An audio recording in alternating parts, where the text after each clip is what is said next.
Too. I just do it so I can hear how we sound. Yeah, but you could just tell me if I need to. If you want to do the NPR thing. So it's really fascinating. I mean, like straight bluegrass that's where Jerry kind of taught himself how to play, learned how to play, and playing bluegrass. And then he's doing all that kind of stuff, and had mom's Mexican, so maybe there was a little bit of Latin music in there, but then LSD, and it just all took a turn. Anyway, there's like I said, it's a 6-part deal. Oh wow! And they're all like an hour ish. And Jerry, like, he gets clean, and he reconnects with his high school sweetheart, who they at 15, 8, somewhere in there, they were just like wildly in love. And so they like life renewed. They're like deep sea diving and in Hawaii, like all this stuff. And he's How like, long was he sober? well, for a little bit. And he was like, I feel so alive again that I really need to get some people around me and start recording music again. She's like, fucking do it, man. So eventually the band's back together and touring, and there's a scene. She's like, I mean, they put her there for this shot, but she's like backstage at a venue, and you can see all those big black and silver totes, that equipment on wheels, and she's sitting amongst a whole bunch of those, and she's telling the story about like being after a show or backstage talking to one of the bandmates, and like one of them's like, or maybe a sound guy or roadie, and all of a sudden he goes, "You do know he's using again, right?" Oh. And she was like, "They got that on camera." So that, I mean, the interviewer's talking. She's telling the story. It's not like actual footage. Okay.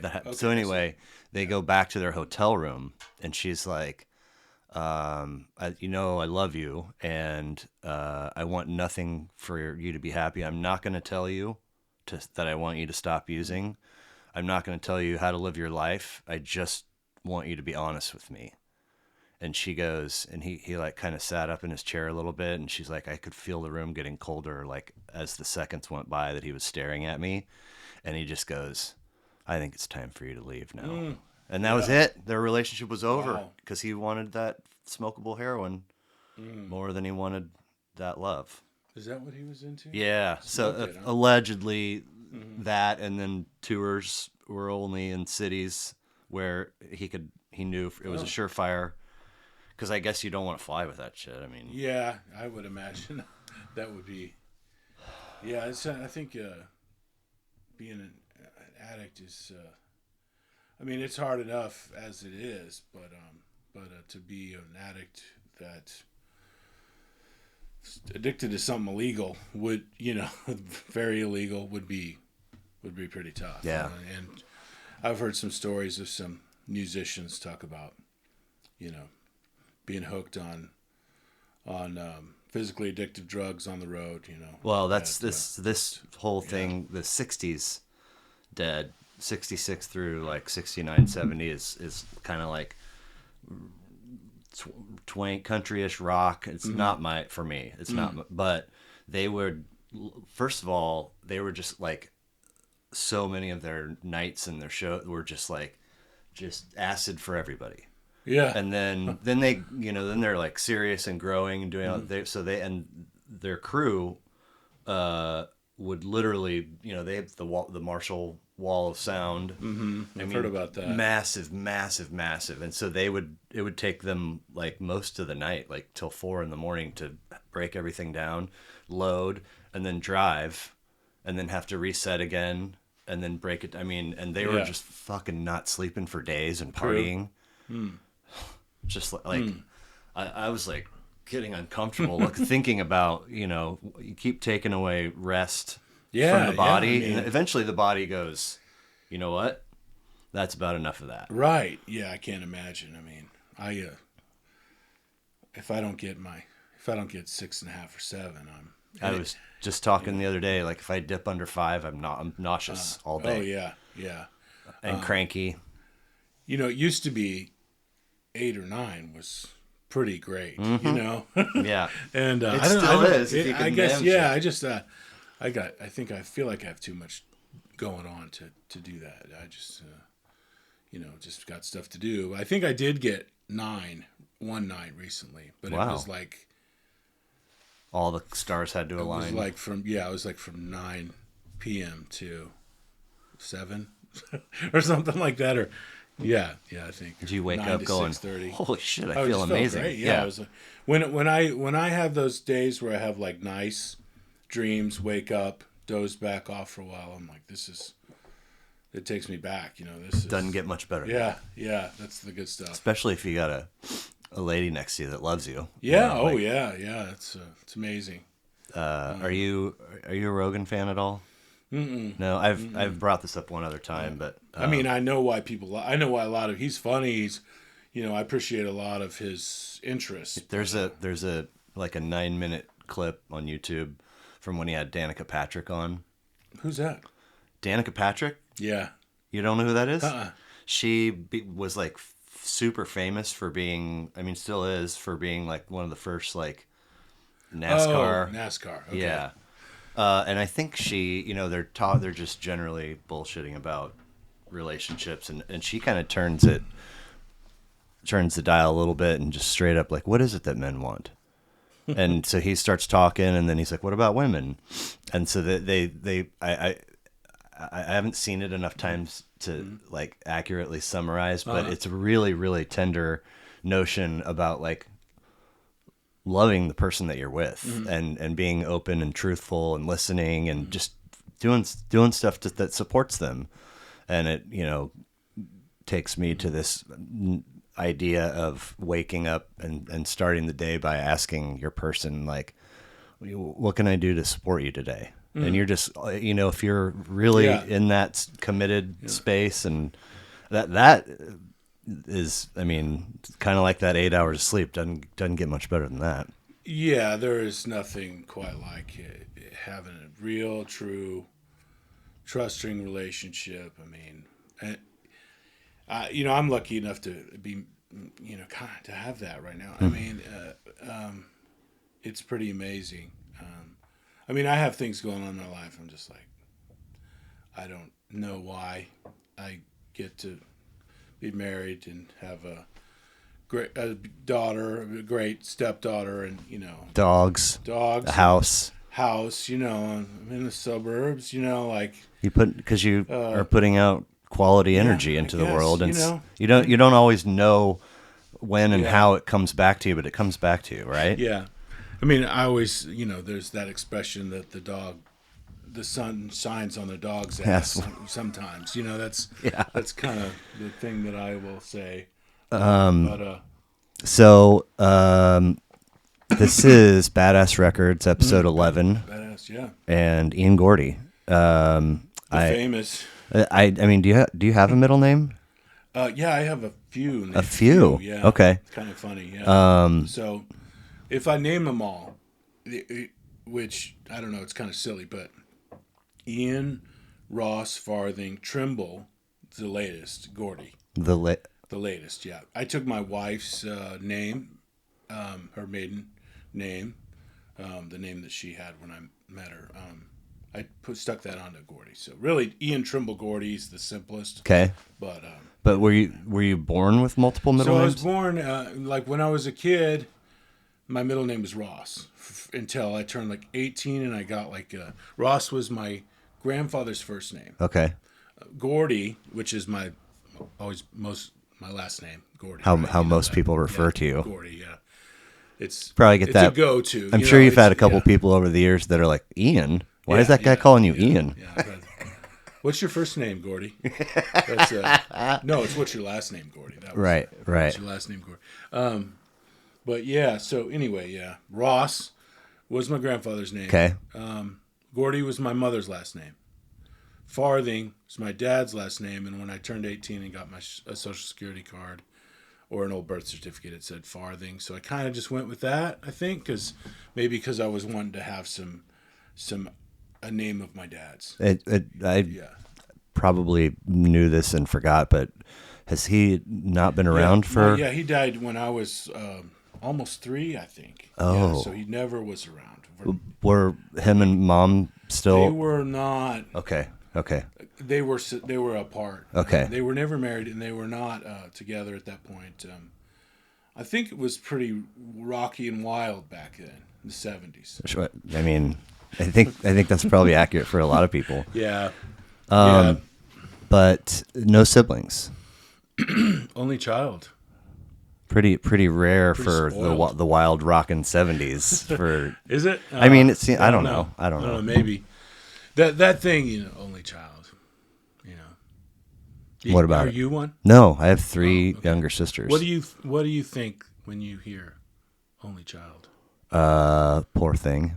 Oh, really? Uh-huh. Oh, okay. Yeah. Okay. Just You don't because think that you spoiled. That's what I always hear. no, Oh, spoiled. no. Oh, spoiled. I worry, or I don't automatically go to worry, but I go curious. Like, because that's in my mind, that's where you learn a lot of your first social skills. With your brothers and your Like, siblings. what Yeah. you can get away with, and How to what fight. gets you in trouble. Yeah. How to share, how to love. Share. Yeah. How to kind of take care of if you're the older, and then you go out into the world and have kindergarten and play dates, and you kind of have a framework. Yeah. Yeah, but that's just up Yeah. here. Well, no, I think you're. I mean, the way I see it is that there was a lot of loneliness. Because I was not only a lonely child, but I was also had a single mom Right. who went back to college when I was like in first grade.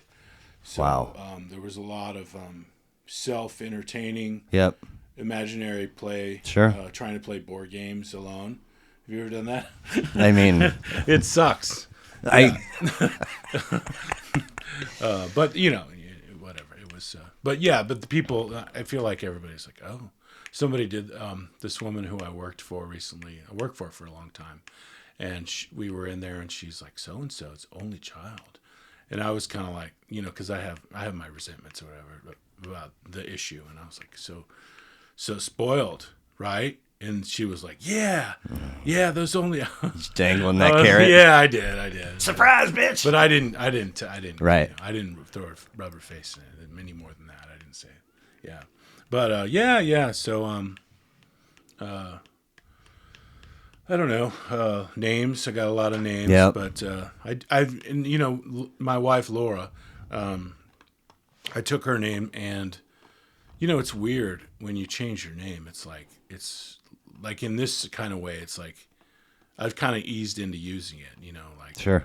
I still use it like half the Trimble part. Ian Gordy. I use the Trimble kind of like sometime. I'm trying to really embrace it, but people don't want to use 3 names with you. They don't. Right. They'd rather just the 2. So Right. there's that too. I saw a meme like moments before you got here that said one of my A Mimi. Have you heard that? No, I mean yes, but I don't know what it means. It's just being silly. I think it's just just not knowing that it's meme. Well, It is meme, right? There's a running joke in my hockey team's locker room because some people will call it A Mimi. Mimi or a Meme, or my favorite is GIF. A GIF. That's supposedly the way it's supposed to be said. No, it's Is not. That no, just a... no, it's not. Oh, okay. I mean, I'm wearing an Oxford comma T-shirt, so Okay. I'm So the wrong guy to like get into You're an language. English guy. Yeah, and I'm Well, it's fluid, stubborn. man. Yeah, It's fluid deal, right? it's all fluid, man. I mean, language, right? Yeah. Yeah. But you've always been a super fascinating person to me because, the place I went for kindergarten closed when that school year ended. Oh, Porter. Right. No, Sequoia. Oh, Sequoia. 83rd and Lamar. It's like a Jewish community center. It has been for years. Okay. Still there? The Can't the picture it. Jewish thing is, yeah. But and my parents, like, going into kindergarten, I think, was when Dad moved out. So that was the beginning of the endless wave of arguments and bickering and screaming and cursing and receiver slamming and anyway, the first big one that I remember was you're going to pay for Catholic school. And so I went to St. Anne's for first grade, but then she remarried and we moved to Georgia. And I was going to this public school while waiting for their house to be built. And then when it was done, I switched schools. And then that marriage ended, and I came back, and I went to Somerset for 5th grade. But we were like staying with friends while my mom was like trying to get a job and a house. Yeah, And so we stayed with a couple of her friends. And then she bought a place on 69th Terrace, just up from the village. And so then I went to Prairie for 6th grade. Okay.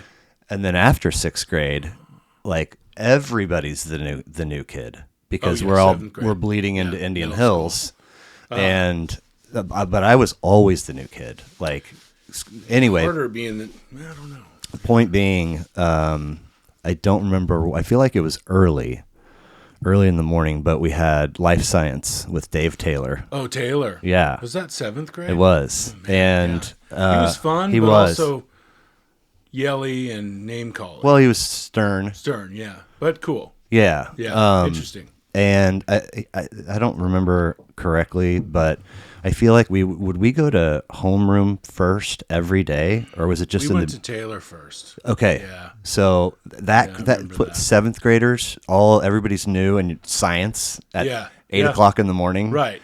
Yeah. Anyway, we sat because we had those black tables that would seat two, Yeah, I remember and those. we got sat next to each other. we were. And we were up front and center. Yeah.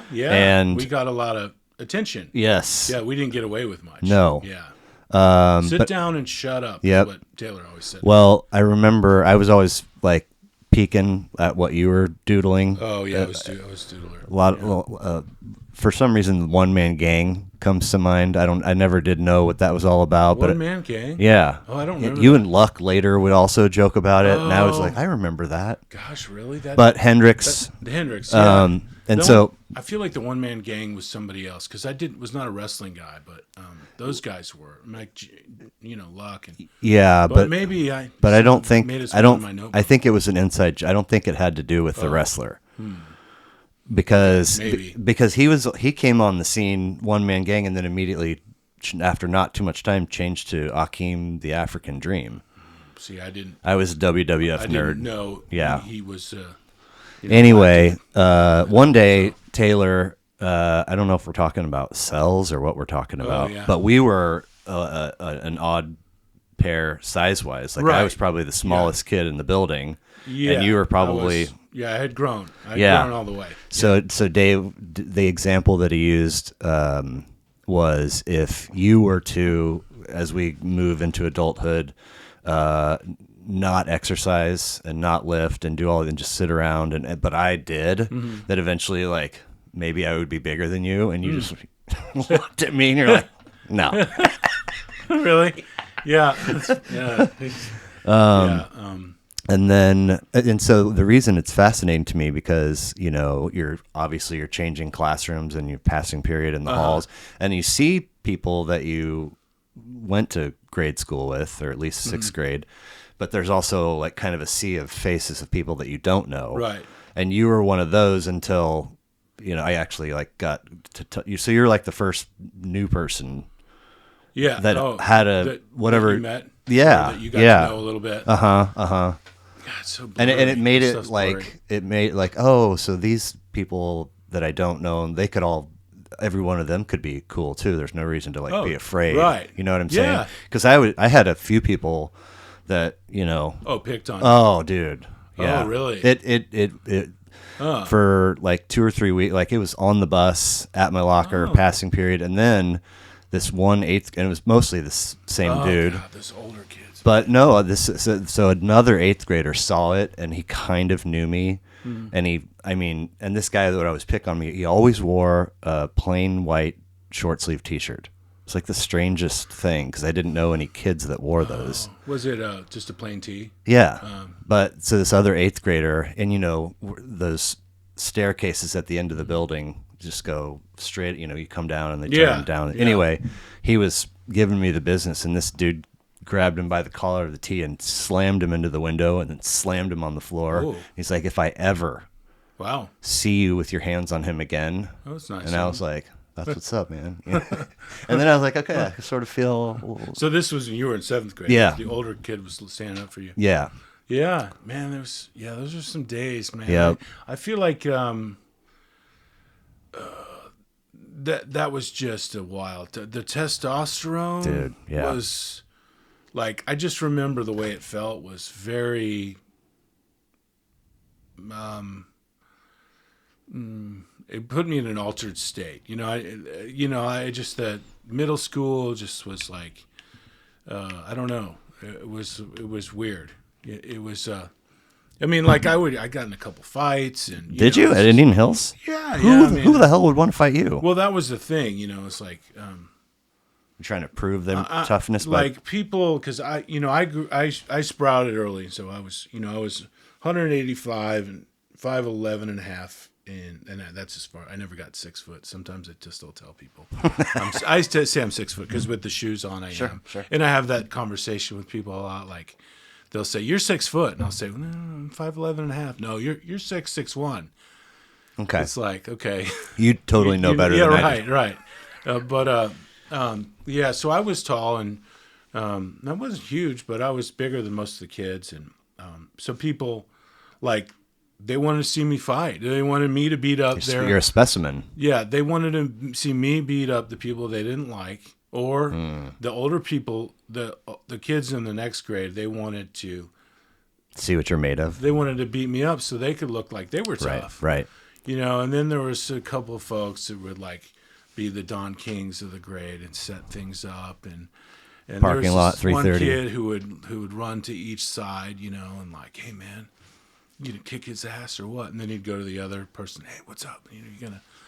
You don't remember all that stuff? I don't really. Homestead, there was man. Yeah. I wasn't until sophomore lot. Oh, ooh, at East. That's when they got rough. Yeah, and the high school fights. Yeah, there were some rough middle school fights, but the ones in high school, I remember a couple of those kids fought, and two like full grown welterweight fought, and I was like, oh, I do not want to get into anything like this. I gotta go home and practice my guitar, man.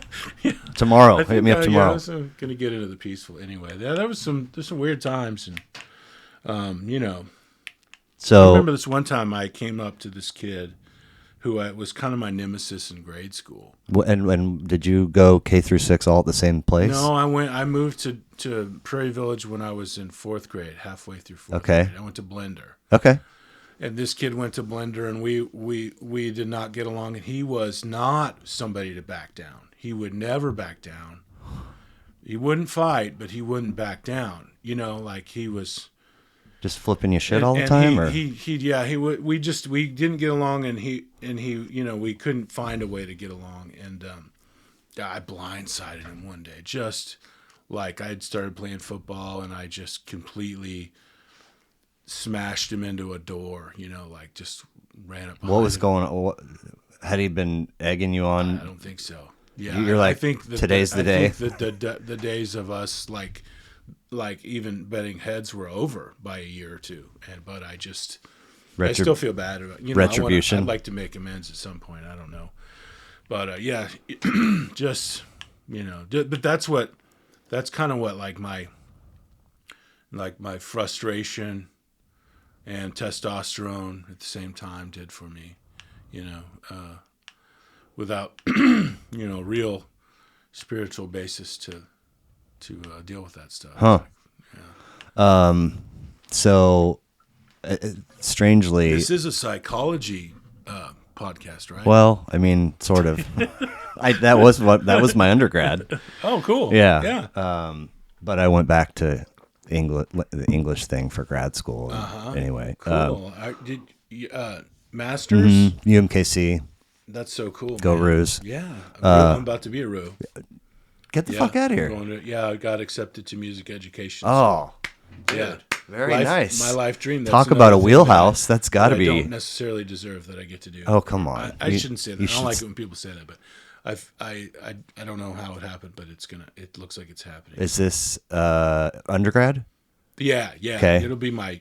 I have two. I have an associate's degree and Okay. a physical therapist Whoa, assistant. I'm And, super, super excited for you. yeah, That's me awesome. too. Yeah, it's guys, hard work though, man. Are you already? I mean, I've been for the last 9 months, I've been practicing really hard and trying to get ready and for audition and application. I've been studying theory. Are you going to actually be like teaching an instrument, or are you teaching like the history of music? Well, or what? I'm probably going to end up teaching elementary, you know, music class and little string orchestras. I guess. I mean, I'm not in music school yet. It's going to take a while because they're going to be like, I'm going to have to really be able to play, I guess. Is there any kind of certification that you have to get before you can start, or are you just ready to go whenever the program is ready? Well, for you? you have to, get your degree, and then there's like boards. I don't know if they call them boards. Sure, certification yeah. exams. I think there's 2 big tests you have to take, and but you get ready, and then there's like when I got my PTA license, there was a big board exam that I had to pass, and I took I paid for like these practice tests and just like systematically found my weaknesses and figured it out. So like they help you like it was worth it to pay for those. Oh yeah. Okay. Oh yeah. Yeah. I mean, I need guidelines for that Right. kind of, some. I'm not like a great self, self goer. Sure. I need Yeah. I need a little help with organization and. Well, so the other bookend to meeting you at Indian Hills was the next year. We're in Martha Howard's 8th grade English class. I wonder if she's still around. I went and visited her. Oh, you did? Yeah, just a few years ago. Oh, and she must have been one of your favorites, huh? I liked her a lot. Yeah. And she was like, she gave me. I mean, somewhere in I have a Warner's. You remember that book? It was like her Bible, and her license plate said I Warner's. remember the name. Yeah. It was like a light blue. I was a listener. Reading was difficult. Well, so that's the thing, man. Like actually sharing a table with you for science. Like I felt like, this guy's nice. He's got his head on straight. Like seems to be kind of pointed in the right direction academically. Like as far as like coming to school and sitting there and listening and maybe taking some notes and, but then now in the 8th grade English class, we're in rows of desks and you're over here. And I just remember like you sort of leaning my way and asking stuff like answers. Well, like not necessarily like just give me the answer, but like what happened. Well, yeah, Yeah, especially what happened in the because story? that's there was a chunk of that class where we were reading like some Greek mythology. Oh yeah, and I love those. that's where you first like Hades, and there's the 2 things that's Odysseus. And some of the language in that isn't what you're used to reading. Oh yeah. Yeah. So anyway, Shakespeare, we did Shakespeare in there too. Probably, What? yeah. But she would call on you a lot because, I think early in the class, it kind of like, whether it was accurate or not, you established this reputation of like, I'm not necessarily paying as much attention and for me, it didn't feel the same as 7th grade science issues. Yeah. And then she knew that, I'm sure. So she would call you out and call a lot, and then she would also she would also call on me a lot because I think I was always trying to make you laugh. And she didn't. Yeah. She's like, don't be like, you just. Yeah, don't give him the attention. That's what he wants. That's what they used to say. Not always about me, but yeah. Oh, I love the clown. I mean, I was a silly smartass. I still am. Oh, I fight. Now I'm the dad joker. But, sure. But there was one particular exchange in there where I feel like she was, like she could tell that whatever the thing was that she was talking about in that moment, that you either were just, daydreaming or you didn't get it or trying to make a joke or something. And I could tell that she was like leading up to call, to put you on the spot. Really? Yeah, and she did, and you had this answer that was like, I mean, it like jaw on the floor, or something to the effect of like, it's just there's not enough days in the week for all of this information to be in the place that it needs to be. And she was like, so we need to come up with another day of the week. And you're like, yeah. And she goes, what should we call it? And without hesitation, you go, Grunde. And she goes, That's Grunde, funny, huh? that, yeah. And she's like, so where would it sit? And you were like, between Sunday and Monday, duh. I was like, I've never forgot, because I want to vote for Grunde to be. Yeah, school has come a long way since we were in school. When I see the resources the kids have, I'm really glad for them. And the resource that I have, like when I went back to college in my 30s, I was like, there was a lot of help for me. And when I was young, no, I think I probably was. I don't know if they would have called me dyslexic, but maybe, it takes me longer to get stuff done. It just does. Attention issues, and it just takes me longer. And I still don't know how people go to school for 8 hours and then go home and do 3 hours of homework. I don't know how anybody. I mean, I don't think I could do that now. I mean, now in college you go for a few hours and then study for a few hours. But I'm mature and I realize my goals. And I was just talking about with a buddy the other day that, like, by the time unless you're, obviously there's plenty of kids at every school that, they roll in the door as first day freshmen and they want to be like valedictorians, or they want to get scholarships. So but a lot of us, by the time senior, we're just skating by and just really hoping we don't fuck up too much to not get that diploma.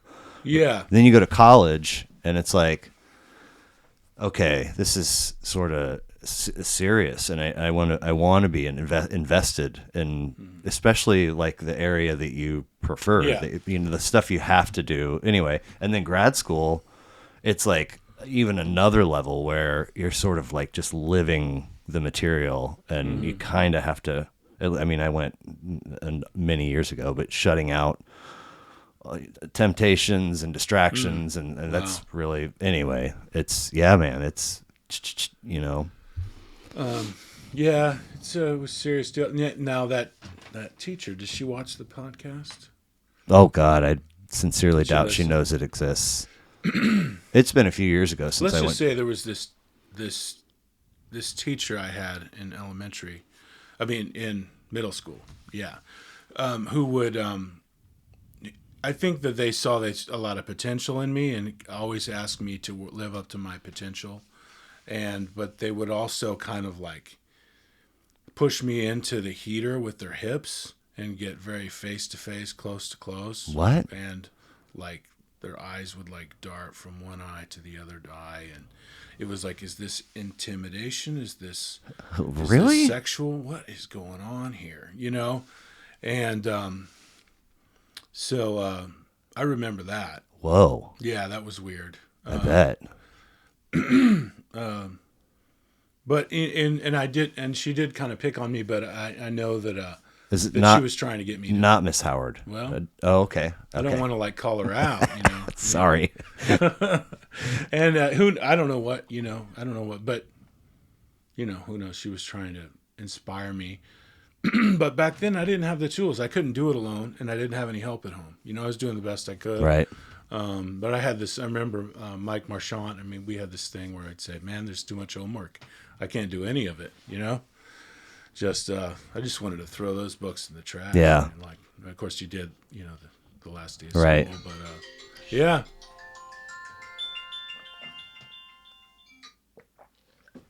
Is that the hour timer? No, that's to remind me to bring up Easter music? Eggs. No. Anyway. Yeah, those were the days. School was a bitch, man. Yeah. High school was a bitch. And then I ran into some trouble after a while, And while still in high school? Harder, yeah. Really? Okay. Oh, yeah. Yeah, I got in big trouble. I don't know. I transferred to AEP. Oh alternative yeah, education in that's sophomore right. year.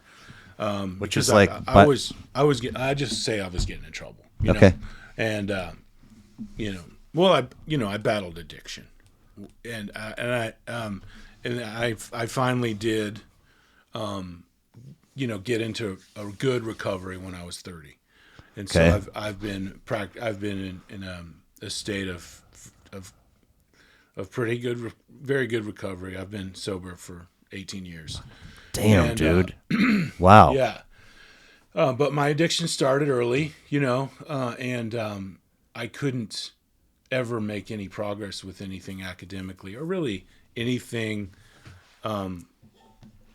Any, I had when I was in my mid-20s, I had a good cook job for a while, but that was as far as I could go as like a sous chef at a small restaurant. Yeah. It was like as far as I could take that, and just But high school was rough. 20s were rough. 30s things started getting better, good. better and better. Well, I remember, sixth grade. There's right around. I mean, that sort of 69th and Row down to 73rd, and kind of like where me and Wilkie and Mike Canning and Matt McCready, and then I think Wyatt was right. Yeah, Tony yeah. Garcia, and then Luck and you. Yeah. It's all like very easily bikeable. Oh yeah, yeah. And I have this memory of, like, obviously I knew that you were into Hendrix, who I hadn't really listened to much at all, Jimmy. aside from the radio. Yeah. But I remember feeling like you and like Luck would come over to your place, and you guys would maybe play some guitar and maybe smoke some weed. And I never knew if that was true or not, but I always wanted to be invited to just like see what that was all about. But anyway, Yeah, weed's legal now. right. I don't know. I may or may not have participated in marijuana smoke at that time. Yeah, but when you're doing stuff you shouldn't be doing, Right. You never know who you want to hang. True. Or let's say you and I were starving and we had, one steak. We probably wouldn't call all our friends and ask them to share that steak. Very, very nice analogy. But you and Lux, your parents used to walk a lot, right? Yeah, You yeah. And Judy Guthrie. Yep. The strolling team. Yep. Power walking. Yeah, I guess. I don't know. Miles and Yeah. miles. Yeah. Music's always been a huge deal for me. Yeah, and when did that start? I think I always loved music. I guess I was listening to the radio and cassettes for a long time. Sure. I think I'd get some of them are kind of embarrassing. Like, I don't know if you had the Back to the Future soundtrack. Everybody did. Yeah. Right? I mean, kids That'll- like us.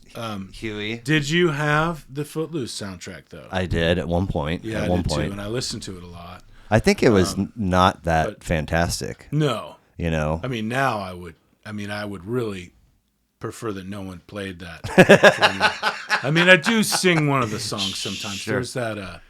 Let's hear it for the. Oh yeah, that boy. was Jabarge or maybe Pointer Sisters. maybe whoever she was like sweet seeming. No, yeah, You I know, guess. I the don't video was very sweet Ugh, because I it don't had a little boy in the corner wearing a dunce cap. I think. Oh really? I think. Oh, I think. I didn't realize that. Anyway, I just yeah, I don't know. One of my proudest musical deals though is I had like the double disc Best of Stevie Wonder that I got in like third or fourth grade, and double disc. double disc, double cassette. Cassette, okay, yeah, I had CDs, right, yeah. 19, You guys are what is it, way 83 behind. or whatever. Yeah, so that was cool, and I can't believe, like, Highway to the Danger Zone, Glenn Fry, I think it is for Top Gun. Highway. Yeah. Oh, that's Kenny Loggins. That's okay. Kenny Loggins. My Footloose, bad. baby. Okay. Everybody get loose. Yeah, and then Huey Lewis, Power of Love, and Back to the Future. Yeah. And so when you're that young, like one track, you like, that's how I identify that artist. Do you remember like how insanely huge I Just Called to Say I Love You was? Oh, yeah, it was a big hit. I mean, that was Yeah. like Stevie's got the braids, and it's Oh yeah, first, yeah. That's probably how I heard of him. But it might have been- decades later, I'm finally getting songs in the key of life and intervisions, and being like, "This is the same dude." That's Yeah, like yeah. I mean, God, so good, man. fucking bass synth, unbelievable. Yeah. I mean, yeah, he's my music theory teacher right now is so cool at KCK. Binnick is his name, and he loves Stevie, and he. Like I always knew Stevie was awesome, but I didn't know like he was like a harmonic genius. Right. I just knew his sweet sounding. You Yeah, know, and his, yeah. soulful, awesome. But yeah, Stevie, he would. When you asked me to pick my favorite record, I was like, I don't do favorites very well. Well, episode 3's guest was like, "Dude, that's like asking me to pick my favorite kid." Yeah, And I was like, it's "Then tough. give It's me tough. a few." I mean, Yeah, you don't I have. started a list. I had a list of 20 after we first talked. And then you said one, and I was like, okay, we'll go with. So you went with Electric Ladyland. Yeah, I mean, my original favorite guitarist and guitar's been my instrument, my first instrument. My main instrument most of my life. So, and when I heard, actually not on that album, but Machine Gun. Was on like the first Jimmy record that I bought, and I was like looking for the feedback solo in Star Spangled Banner, but I ended up hearing Machine Gun, and it was like, oh my God, dude, I think some of the kids were maybe starting to play guitar. I was like, I want to be able to do that. I mean, that's fucking cool, Well, I remember that being an important record for you back then, and I went and got it and listened to it, and I was like, I don't get it, man. Really? Like, to me, Are You Experienced and Axis were Yeah. more accessible because Electric Ladyland he does some dives into some blues and soul, and lots of blues, yeah. Electric blues, yeah, but yeah. not quite as I don't want to say committed, but definitely not putting out like a 4 minute, 29 second. Yeah. He's like, I'm one gonna of do the my own. sides, 1983, Return to Be. I mean, that's one of my all-time favorite songs. So wild. I mean, this has got the free jazz flute in the middle. Mitch Mitchell. The drummer's insane. And jazz drummer, electric guitar, and science fiction lyrics, and it's just like it does get pretty out there, but it's also very jazzy, and I mean I just I grew up listening to the Fish Fry a lot, my mom's good friends with Chuck Haddock. Okay. Have you ever heard his show? I think so. It's KCU. He's on Yes. KCUR every Yes. Friday and Saturday night for 30 years. Yes. And Yes. Rhythm Yes. and blues. He's got a whole list of Jump and Jive, Zydeco. Right. And so we always listen to that. So when I heard Jimmy, it made a lot of sense. Yeah. To have to be that rooted in blues and soul. But yeah, Electric Ladyland. I don't know if it was like the number one for me right off, but I think I picked it because. Well, it's a double album, It's a double, right? I mean, you got twice as many tunes. Yeah. Voodoo Child, Steve Winwood's on there. I know. There's and some other folks are too. Yeah. I guess Jimmy was kind of a nut about Steve Winwood? how things went in the studio. And mixing and I mean, he knew his shit. 50 takes for Gypsy Eyes. Oh, Gypsy Eyes. 50 takes. 50 takes. Oh, that's a cool stat. Yeah. 50 takes. Who else was on there? It's funny. There was a funny movie that Jimmy movie that I saw that came out in like 2000. Jack Cassidy from Jefferson Airplane. Oh, is he on there? Mm-hmm. Which song is he on? Is it Voodoo Child? It doesn't say. Oh. Yeah, yeah, it does. Voodoo Child, yeah. What do you do when someone has to tinkle? I've got to go already. Oh, so should we pause it? Well, I just let it roll and I'll cut it out. Oh, yeah. okay. It's sweet marketing. Yeah, somebody was one of the podcasts I watched. They started drinking them, and the dude was like, "I feel I just crush these things." So I ordered one. You and like it's them? true. Yeah. The can. As I just yeah can bury it, and I feel like I'm getting hydrated faster. It is. It's quite flavorless, isn't it? It is. I guess that's the thing. It's like spring water from the Andes or something, and supposedly they give 10% to. Speaking of Andy, I know you're a big Zappa fan. Oh boy, you're gonna get me in trouble. You're really gonna get me in trouble here. But that is a really Andy's, tune. yeah. Andy. Yeah. That's my favorite Zappa album. So, by the way, is that One Size Fits All? Yeah, I saw him perform that. You said you saw him do. I mean, not him. I wish I saw Hot him. Rats. Yeah. They did Hot Rats. Yeah, that's what I meant. I pointed. Oh, there it is. So, the girl that did episode 4, she's watching all of these, and she texted me. I'm trying to drop every Thursday. I drop an episode. Oh, okay. So she texted me Thursday night, and she goes, "So is your podcast really about your guests' most influential albums, or is it just an opportunity for you to gush about Frank Zappa in every episode?" And I was like, because he does. Is Zappa your favorite? You're a Fish guy. Fish, yeah. But Yeah, Zappa's tough. it takes Because commitment, man. I'm very. I hate the phrase woke. Woke. Yeah. Okay, I'm not a fan of it either, but And I don't know, Rogan's name popped up when I said that. But anyway, yeah. I mean, I believe in equality. I think we're all, damn it, we're supposed to be created equal, right? And I don't want to hurt people's feelings, and I think language is very important. And I love Zappa, but his shit was I mean, I don't know if inappropriate's the right word. His song, I would not put out the jokes that he did because I think they could hurt people's feelings. And well, it's 2022. That's what I'm saying. I mean, it's tricky because I love. He died before we graduated high school. Right. No, it was the year after. 94? Yeah, it was I think you're so. right, 94. December of but- 94. I mean, I didn't really listen until he died. I don't know. Some of the songs I think they're hilarious. I really used to think they're hilarious, but now I'm like, oh, that's racist. Ooh, that's Racist?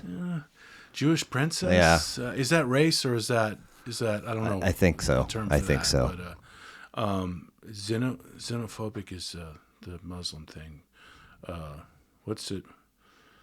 Anyway, yeah. I think he's poking fun at stereotypes, not Jewish people. Yeah. And he also, I think he yeah. had a record called "Does Humor Belong in Music?" Yeah. I mean, he definitely he was a genius, and I love his shit. But then again, it's sometimes it's a guilty pleasure. I find no guilt in that No. pleasure whatsoever. Well, I can. Yeah, I just. But all of his, It's stuff I wouldn't want to play for everybody. of course not, of like- course not. And my wife, I've played a lot of it for my wife. Like, And? well, she'll say, Ian, I don't know. I know why you like it. I mean, Wet T-shirt Night is hilarious. Very. Okay. That sounds like the ice Yeah, pick to yeah. the forehead. But then again, it kind of dehumanizes victims of trauma and incest. If you want to really.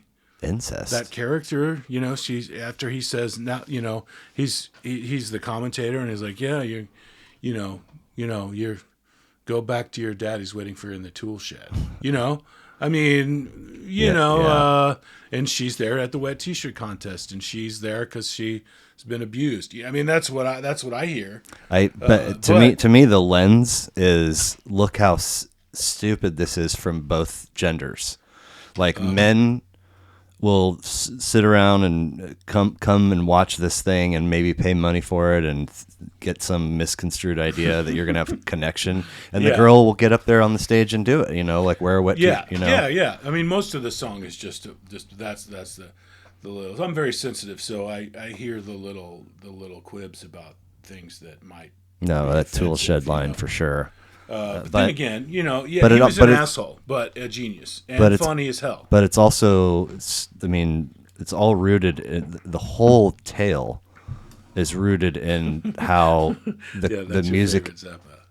I'm sorry. The music industry is fucked because it's a corporate run thing, and here you get the money for this, and we'll choose you, but not you, and so you get chosen, and it goes awry anyway. She's from the bus, the tour bus, right? Remember me from the bus, right? Anyway, Mary, yeah. So Mary was on the bus. Yes, Canoga Park. Trailer.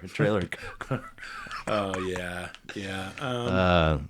Man. Yeah. So, but Andy rips. There's not a lot of really offensive stuff on that album, right? I don't think every album is has offensive stuff. But probably my favorites did. Okay. Shake Your Booty. Yeah, of course. Yeah, I mean, anyway, Zappa, awesome. But I mean, man, very good. Talk about, and I did not bring this up, Tanya. So Tanya, sorry, I brought it up. He's always been Pajama People. I love it. I can't even describe. If somebody said describe what he does in the solo. Oh, I mean, I can't remember that offhand. Dude. Yeah, his soloing was. I mean, he played. He heard those polyrhythms, or I guess. Yeah. It's all kind of past my ear to be able to really take apart. Yeah. But it sounds like he just played what he heard, and he heard things in, odd time signatures, and then he jumped back in, and always tried to do that, But I mean, also like I think there's a double disc called Guitar, and then there's Shut Up and Play Your Guitar, Son of Shut Up and Play Your Guitar, and then Return of the Son of Shut. Oh, and are those all his? Yeah. Oh, okay. Those are all because his son Weasel has a Return of some Son of the something too. But he's like taking. So if you take Andy, he's taking in one of those, if not all of them, he's taking portions of all these different Andys. Oh.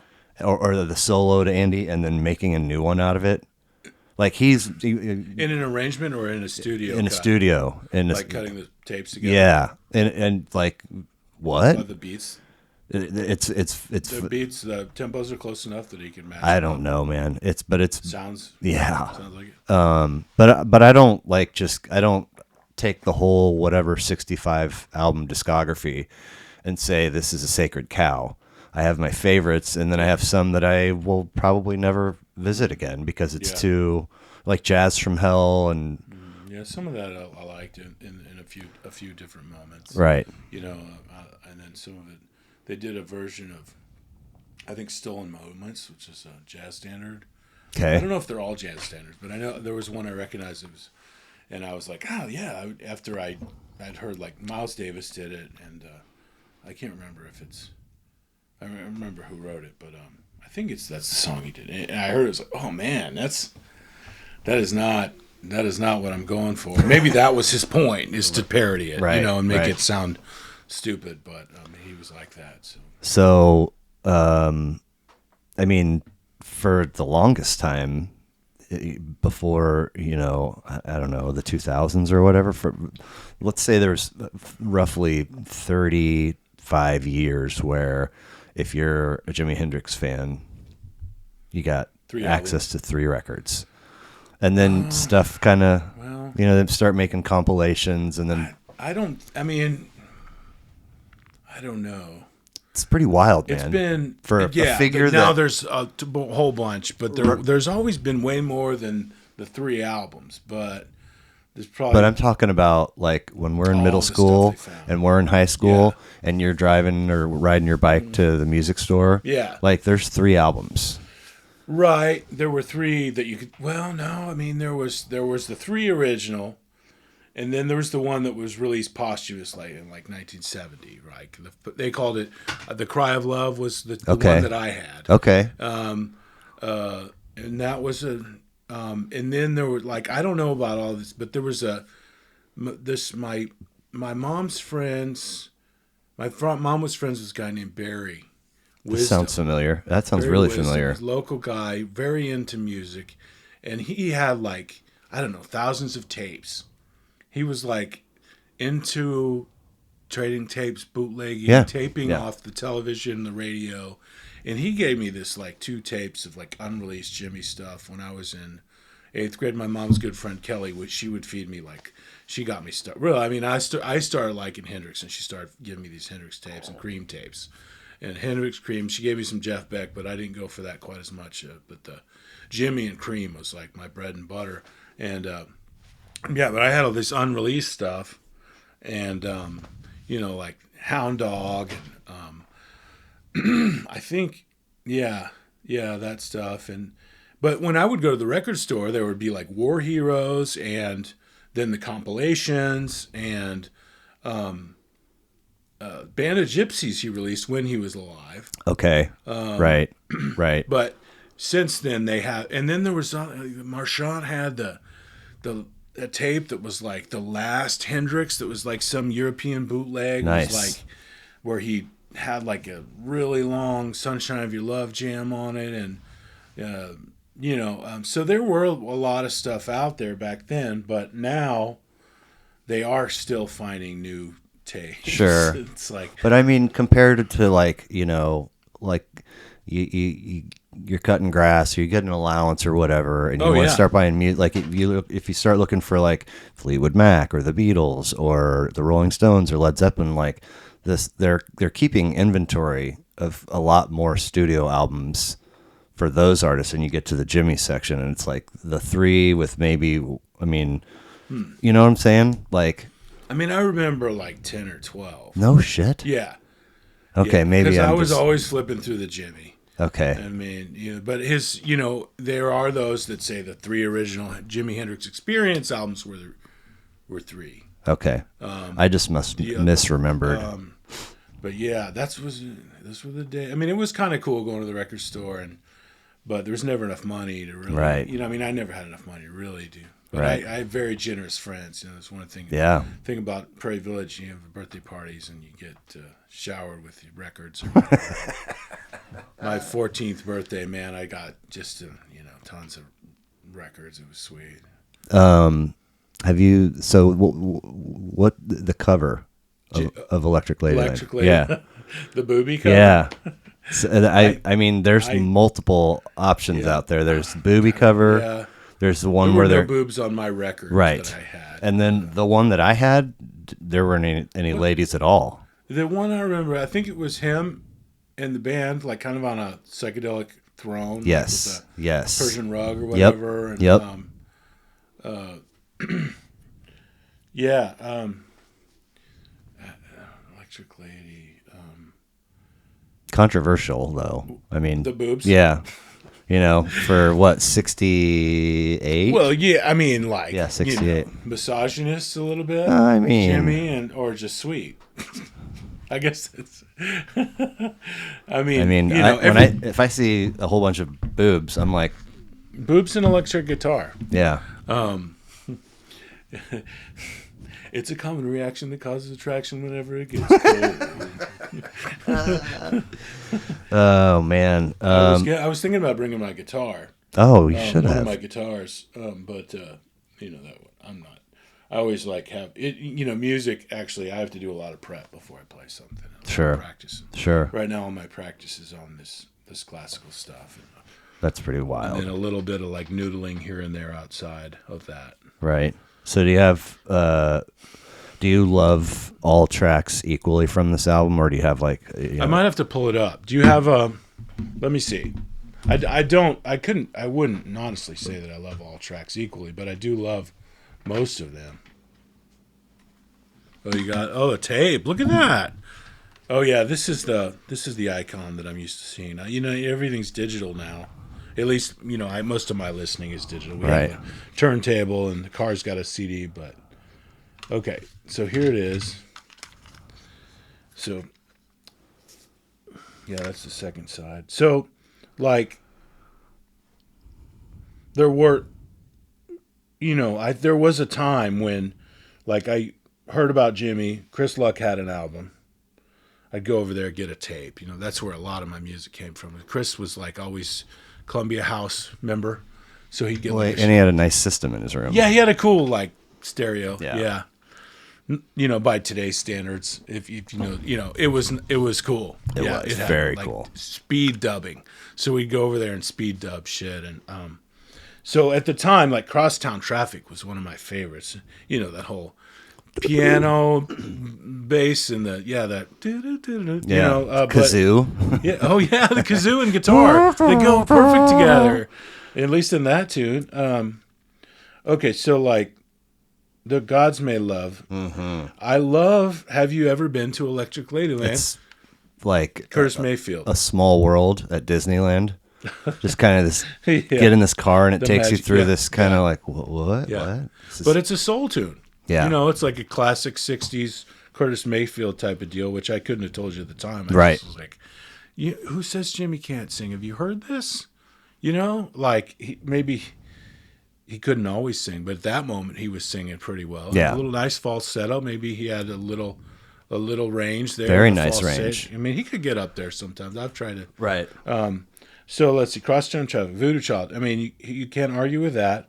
I'm not a big Noel Redding screamer. I like thought for sure. Little Miss Strange. Mm-hmm. Not Noel Redding, yes. Right. Not Otis Redding, yes. Noel Redding, great member of the band. Okay, fantastic. But when he took over vocals, Little Miss Strange isn't one of my favorites. Sure. British guys could sing in an American accent. Yeah. So weird. I still so there's British guys singing British accent. That's kind of annoying. American guys singing British accent. Such as I don't know any. Okay. Does Green Day ever do that? I don't know why you would think that I'm the Green Day. I wasn't trying to throw that on you, man. I wouldn't do that to you. Okay. I'm sorry. That's all good. For those folks tuning in that like Green Day, God bless you. Yeah, and God bless them. I mean, they're a real band. They are. Long Hot Summer Night. Okay. Which one is that?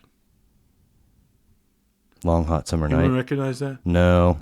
Long Hot Summer I'd have to hear it. Okay, so that's not one of my favorites. It's been a long I don't know, but so Come On Part 1, that was one of my favorites. I actually knew that pretty close to note for note at one time. I learned it off of tablature, and I was kind of proud of that. But that's a cover, and it's very, very close to the original. I can't remember who wrote it. This says Earl King, but yeah. Okay, so that's a good one. Gypsy Eyes, good. 50 takes to get that down.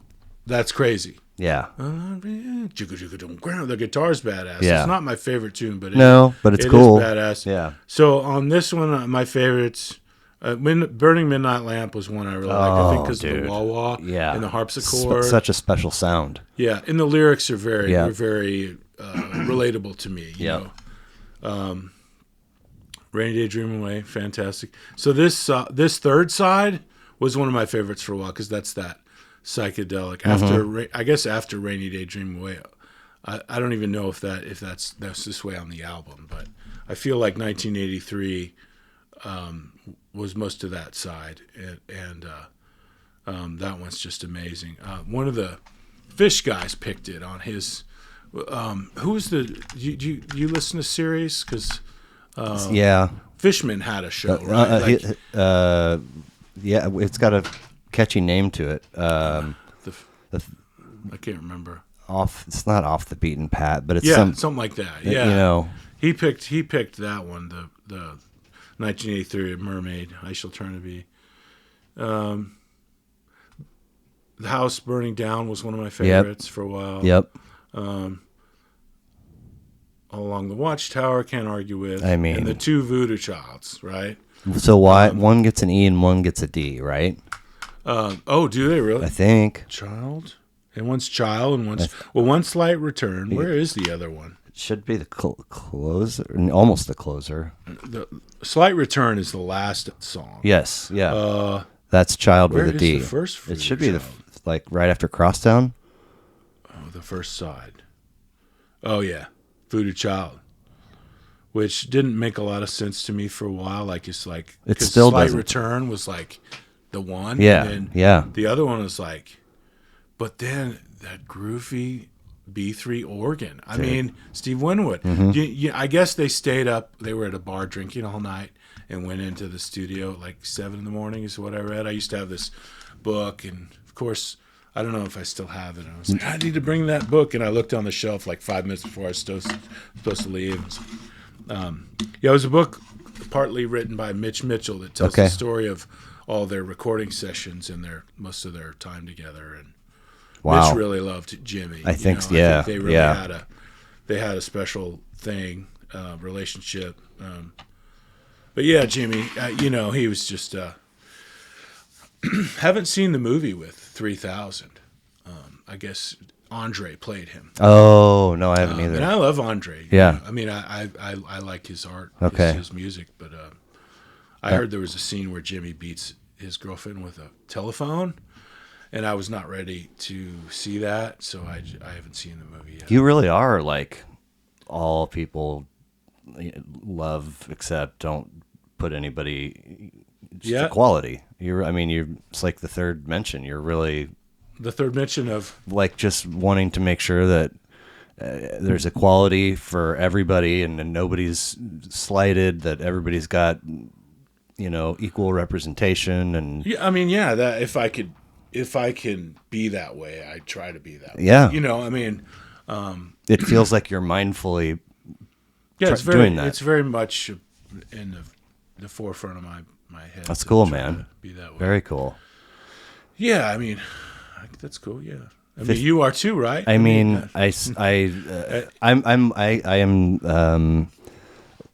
I have whatever level of awareness of my qualities, my positive qualities, and it kind of just, it runs this even line.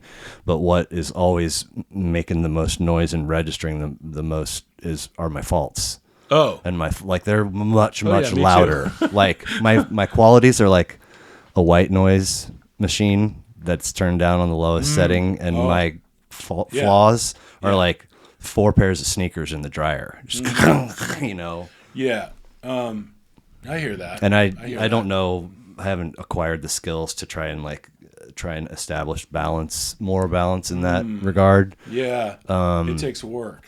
Yeah, for me, it's like a everyday deal. There's something to getting to bed at a decent time. Yeah, vitamins. Getting up, and if you're partnered, if you're with somebody, sort of getting out of the bed with that mentality of I love you, and I hope that you let me know something I can do to support you today, and then make your bed. And stretch, and stretching, hydrate, and get some, hopefully some clean food. Yeah, and that's you're sort important. of arming yourself with the ammunition to be mindful in the way that you're trying to be mindful. And I think how you start your day matters. You know what I mean, dude? Yeah, more so for me than ever. Like, I used to hear people talk about their morning routine and be like, that's a great concept, but I don't know how you do it. But something about being older is like, I wake up, some days I wake up at 4 and I make myself stay in bed till 4:30 or 4:45. But yeah, like you said, I get up and stretch. I'll stretch for, if I can, I'll get up, read, stretch, and that's before I practice bass. Bass. Yeah, I play. My instrument now is the double bass. The upright bass is what I've been working on primarily. Is that what you played in Solid Gold?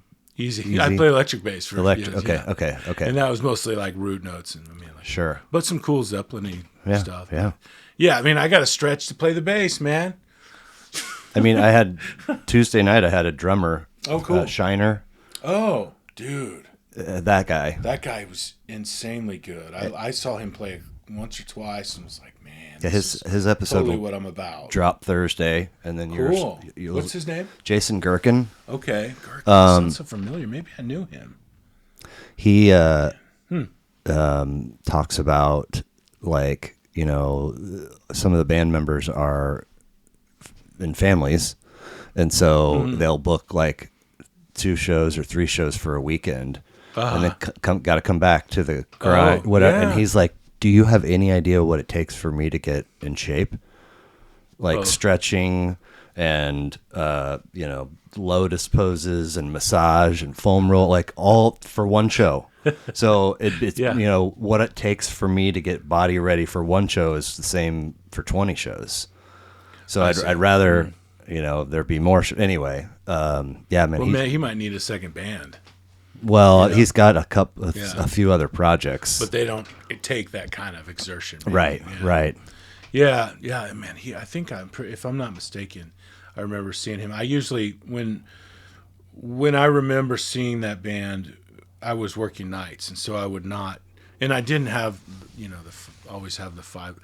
I needed to spend that $5 on beer instead of the cover charge. Right. But yeah, I remember he was one of the few Kansas City bands that I got to see back then. It was like it really made stuck in my head. You know, I think there was like Season to Risk. Yep. I think I saw them once, and then Billy Goat was like, when I saw Mike Dillon and Billy Goat, I was like, this is, you know, if I could have like bottled that energy and percussive skills and drank it, I would have. So, Solid Gold Easy came to be when? So I met up, you know, John Brick, I guess. I think that Solid Gold was the thing before he got with them. Okay. And Adam Stotts and a couple other dudes, I guess, started it. And they asked, you know, they were looking for a bassist. And John and I knew each other from school, you know, our school. Yep. And we played together when we were young men for a few years off and on, and here and there. Back in the day? Yeah, we played the 8th grade talent show. Man, you don't remember that shit? No. John, was he behind? John was a great drummer. Yeah, he started all playing these drums in years? 8th grade. Okay. Billy Chambers, Sure. you know, incredible guitarist.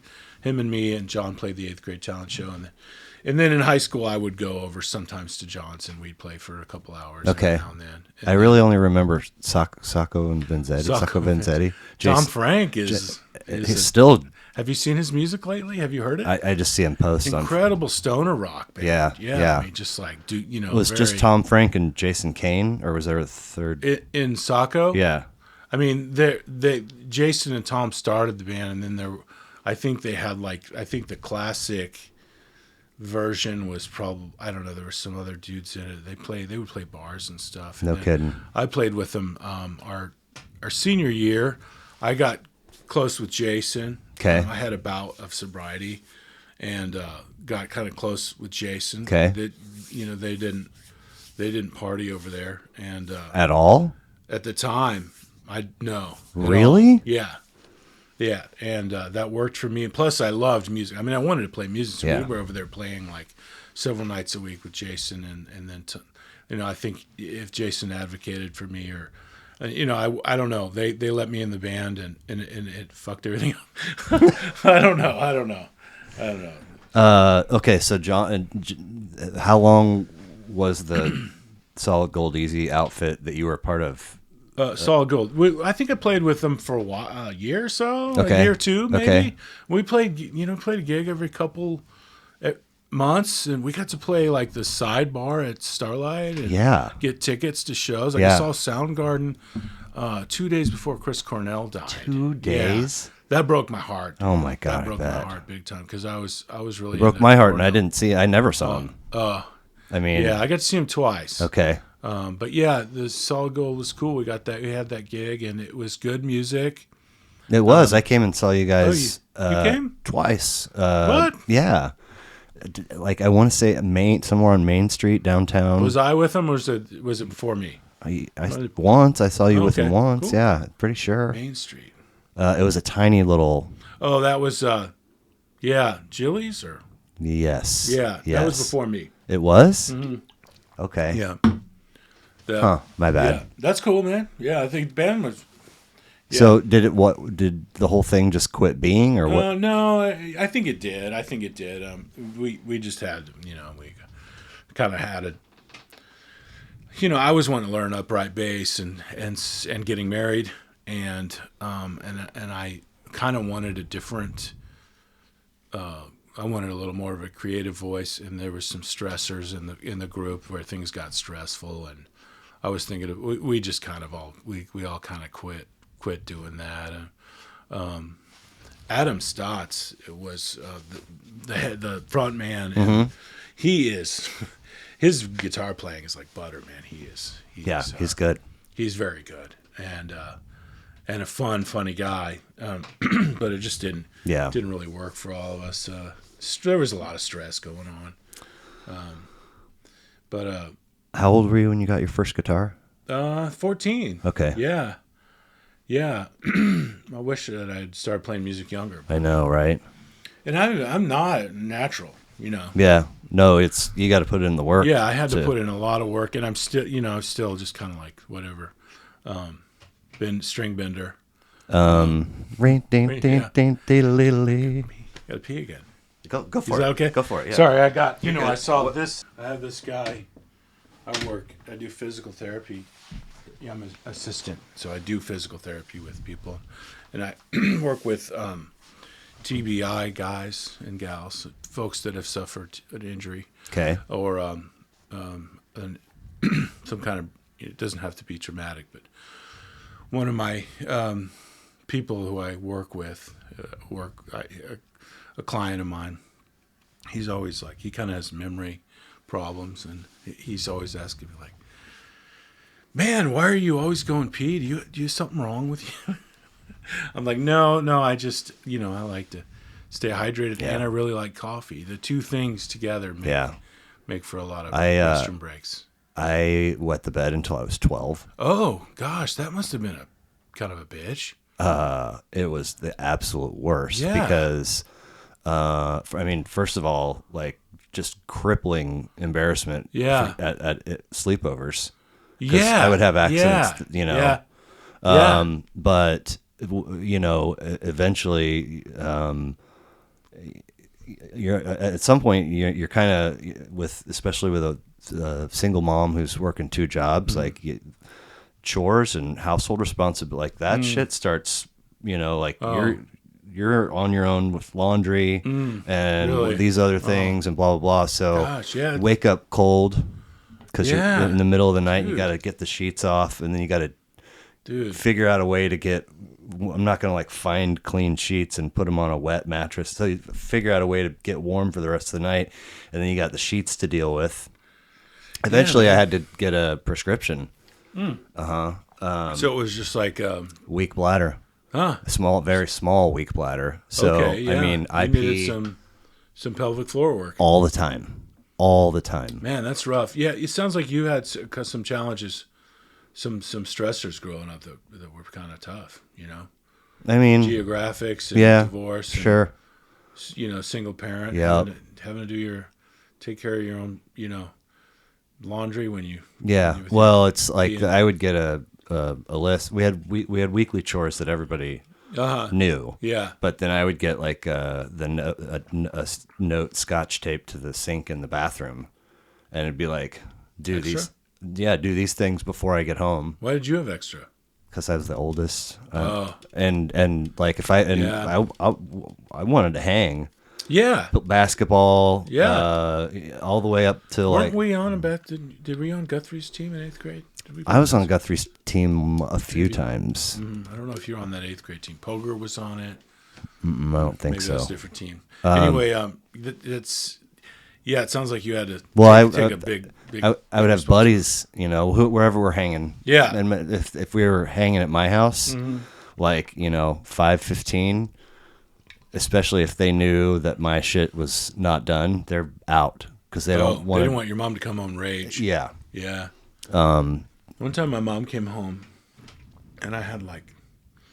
I had like maybe 10 of my buddies over there, just hanging, just hanging out. Right. Maybe, I don't think we were really up to anything. Right. But we were just hanging out after school. And she came home. She light you on fire? I think she kind of chewed everybody out. Okay. She still brings it up every time, every now and then. Yeah, I wasn't allowed to have friends over really. That I remember, like, whatever. But I mean, I'm sure that she, like, I'm responsible for the safety of all of these underage people. And we were up to no good, most of the time. Right, so, right. Whatever, punks. So first guitar at 14. Have you other bands that you've been? I really didn't.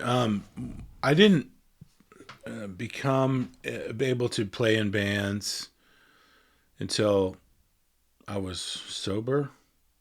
No successful band. I was never in like a successful Kansas City band. Sure. No, I mean, Solid Gold Easy was probably one of the most successful. But a lot of the time, my life, I was a cook. Like you. Yeah. And you can't work at night, and it's really hard to find people that want to jam during the day and work at night, or jam on Sundays. And plus, I don't know. I found it hard to, like I said, do anything worth a shit with my addiction. When I got sober, I got in some casual, basement bands and party bands. That's fun though, right? Yeah, it's great. Yeah. I love it. I've been had some cool experiences, and I got to, in this one group. I was with a group of I think it was like a 4-piece, like power trio with a singer.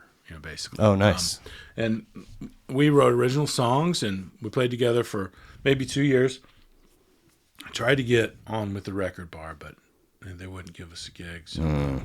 But that was fun. Like writing songs. I think I was taking classical guitar at this time, so I would like have these little chords that I'd see in classical guitar, and I'd practice my classical guitar for a while, and then I'd start trying to make my own riffs, bring the riffs in. Sure. Had this great drummer, man. He was a younger guy, and he was a fantastic drummer, but he had this. He was mentally ill and could not keep it together. And anyway, so yeah, been in a few bands. It's been fun. Now I'm like a basement jammer. I have some friends over every once in a while, and every 2-3 weeks. And lately we've been doing it and having a little bite to eat and then playing. Oh, nice. Yeah, it's been fun. Wholesome. Yeah. Sort of wholesome, setting the table for that next day's mentality. I mean, sharing a meal is... when we started sharing food, it really became a lot more of like a soul-feeding deal. Right? Just feeding my soul. Yeah. Because before that, it was like we'd come together on a Sunday and we'd play really hard for like an hour, and then everybody would split because everybody has shit to do. Right. But when we get to eat, we get to talk and actually catch up, and it's almost like be humans together. Yeah, I feel like that's where people talk about love languages, and I feel like music is like my love language. And when I get to like improvise with friends and create music with friends, it's like, and what we're doing now. Yeah. That's how one of the ways I really connect with people. Yeah. So music, food, appreciation of movies. For sure. Yeah. How are you consuming music these days? Are you a Spotify guy? I was a Spotify guy, but I got pissed off at Rogan, and I quit. Yeah. Yeah. Right. Yeah. What specifically? Well, honestly, there are those that would say I'm a sheep or whatever, but I heard that he was dropping in bombs on 23 episodes or whatever, and I'm like, you're old enough. It's 2022. Yeah, but You're old enough to know better. When were you not old enough to know that a white guy can't say shit like that? Well, he was. It's sort of like the same.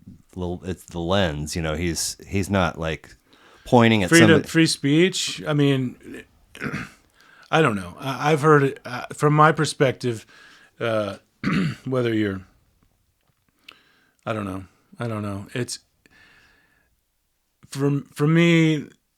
That's not the only reason. Okay. I've heard him talk about like, I don't know if he's a libertarian or whatever. Sure. Like I don't like his vibe. I think he's hilarious. He's smart. He's funny. He's a counterculture guy. He loves music. He loves movies, martial arts. I love all that shit.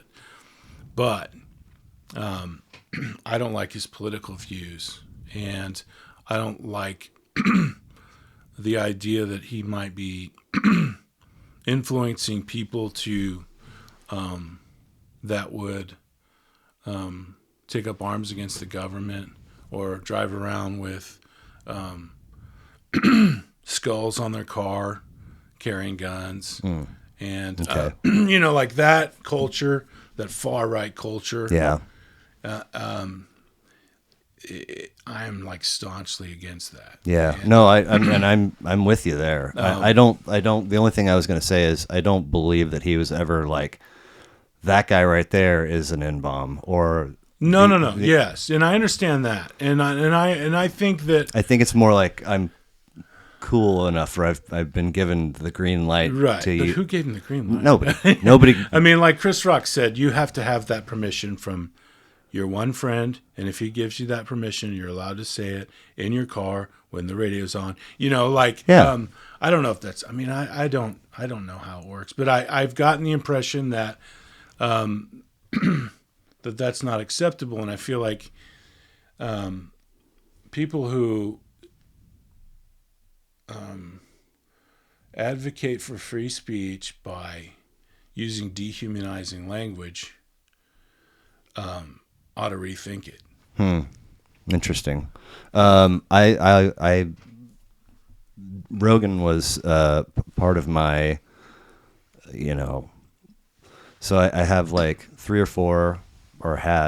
4 podcasts that I like the day they're dropping. I'm watching. Oh, okay. Yeah. Until now I don't have time because the backside of one episode is a time thief. So I'm putting it together, editing. Yeah. But Rogan was always kind of part of my fault. Like a couple weeks would go by. I mean, it was different when he was on YouTube because that's where I'm watching my other podcasts. Oh, is he not on YouTube? Yeah. I mean, all of his stuff before the Spotify deal is still there, and he'll put up clips from an episode. Okay. But they're not paying him anymore or whatever. I don't have any idea, but the point is, I got to open Spotify now and go to his thing and see. So up until like January, February, I'd be like, oh, I haven't checked in on Rogan for a while, and then I'd go and look and be like, oh, I'm watching this. Like Oliver Stone is on again. Yeah, blah, blah, blah. There's a lot of good reasons to watch him. But this is why I'm totally with you with everything you said. I think that the platform that he has created to put super intelligent and different and interesting people in the chair and learn from them, which he does, and he very much admits, like, I'm an idiot, I screw stuff up all the time, but I have these conversations with people and it teaches me. And then I've seen him like countless times, a topic will come up and he'll be like, I had Ian Gordy in my chair, and he was telling me that the first upright, and he like remembers. So the conversations really are like making him know more things or be more intelligent. Anyway, the point is, so you were a Spotify guy, and now what do you? I'm like, fuck that guy. I mean, but how are you consuming music? I went to Apple. Okay. And I was on Spotify for like 10 years. And my shit was like that. I like Spotify. I do. So it kind of hurt. I'm sure. And I kind of expressed my views on Facebook one day about the Rogan thing, about how Spotify you did? was. Yeah. But I took it down right away because somebody told me that You're an idiot. I'm stupid for thinking. God, that. I hope it wasn't me. I think that I quoted an opinion piece that was from the the New York Times about it, and somebody was like, Did they trash the New York Times? They said the New York Times was fake or whatever. Are you still friends with that person? They're on my Facebook page. But we were never friends. That's just the thing. We're not even friends. Yeah. We jammed a couple times. Oh, it's a musician that said that? Yeah. It's a musician and smart guy. But it's a very. I love Apple. That's what I Yeah, just. you do. I mean, $60 a year, and I can get everything. I love it, but I liked, I had my playlists and shit, Yeah. and my station. Like Apple is not getting to know me very quick, and like I have to search for a tune, Yeah. like I can't just my Spotify I could like pick up and like, I'll very quickly get to something that would get me through a drive without having to work for it. Sure, But, sure. yeah, I've started on Apple. I have a cool Stevie Wonder playlist that Right I put on. together, and Well, I tell you what, it's tough for me to say things that I've said on previous episodes because it just makes me feel dumb. yeah, you want to But keep it fresh, man. yeah, I do. Yeah. But there is a playlist on Spotify, and it is all of the walk-in, intermission, and post-second set house music that Fish plays at their shows Oh. from '09 to current. Wow, that's cool. It is massive. There's so much music on Yeah. it. And so here's what I do. That plays 24/7 in my kitchen. Oh, That playlist. And if I hear a song I like, yeah. Apple, I put it in, and then when I'm driving around, I'm just on shuffle. Oh, And I'll just, I don't feel like okay. that. Okay. But I mean, I've already So, added 100 records. Spotify. The playlist is on Spotify Yep. or no? Yep. Okay. I'll send it to you. And then you put it on. Yeah, send it. I don't pay for it, so it's on shuffle. But you can watch it on your computer, right? For free. Watch it You can listen to this on your computer on for my free. phone. Oh, on your phone. Yeah.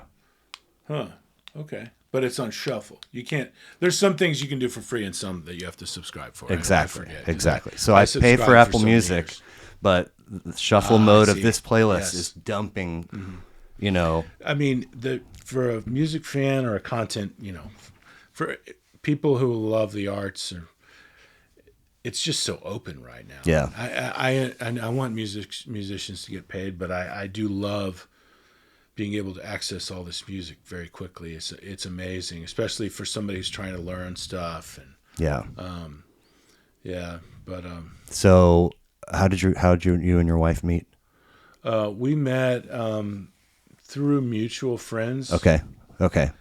And you guys are not exactly identical in the music taste. We have a lot in common. It's funny. Okay. Our first date, she's like, "Yeah, I love Alice in Chains and that '90s hard rock," and I was like, "Okay."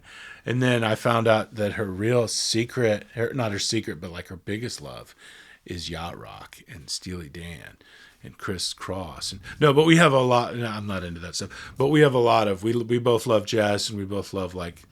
I mean, she likes the R&B stuff that I like. But we really come together on jazz. Okay. Yeah, we really do. I want you to do me a favor if you haven't already. I want you to listen to that Bob Weir album.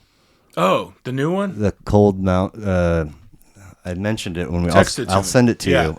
It's not. It's just. It's fairly. It's a couple years old, 3 or 4 years old, and it's all original. Yeah. There's no dead. It's just Bob's Did you talk own. to anybody else that went to that show? I didn't even know it was like.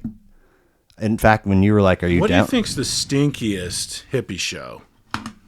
Is it the Grateful Dead? Is it Stinky, the Bob Weir stinky show? in what way? Like the fans? Like body odor, Like the mixture of like weed and weed, patchouli. smoke, patchouli, body odor, dirty clothes, all put together in a whirling thing. I think there's a lot of top contenders for that title. Because you've been to all these, but I haven't. I've in the '90s. You know, in the 90s. I'm not. I don't think I'm really a hippie. I think I have a lot of those things, but I think you sometimes have to borrow a hippie's outfit to get through your day, and then at the end of the day, you're like, Jesus, got to remember to bring my own shit next time. Okay, yeah, I want to hear that album. I don't think. Well, I guess I was trying to say I don't think I got like the full.